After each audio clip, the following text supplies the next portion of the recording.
Lietuvos didžiosios kunigaikštystės pilys.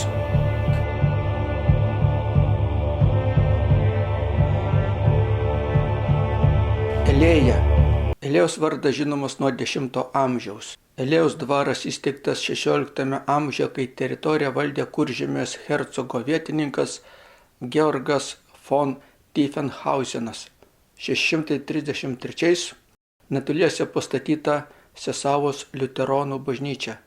716–53 dvarą valdė berai, 753–1920 medemai. 780–1800 metais didžiulio dvaro parko viduryje Elėjos dvaro valdytojas Kristofas Johanas von Medemas, pasikvietęs tuo laiku populiarius architektus Džakomą Kvarengį, Karlą Friedrichą Šinkelį ir Johaną Georgą Berlicą, pastatė puikius ampyro stiliaus dvaro rūmus. Iš dvaro iki šių dienų liko tik dvaro valdyto namas ir klėtis bei parko mažoji architektūra, rotonda ir arbatos paviljonas. Rūmus Pirmo pasaulinio karo metais sudegino rusų kariuomenė. Iki šių dienų liko tik dvaro mūrų fragmentai.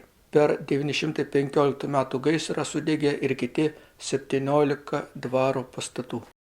Žmogus be savo krašto, kaip išrautas medis, sudžiūsta ir išnyksta. Aš tavęs negaliu apleisti, nes prarasiu draugę ir save, o tu, jei gali, atleisk, kad sustojau ties bedugne.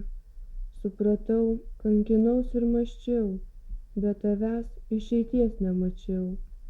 Jei pasmerksi mane, tai kas uždegs man naktį žvaigždes? Laužau rankas, man pasaulio nėra be tavęs. Kazys Boruta.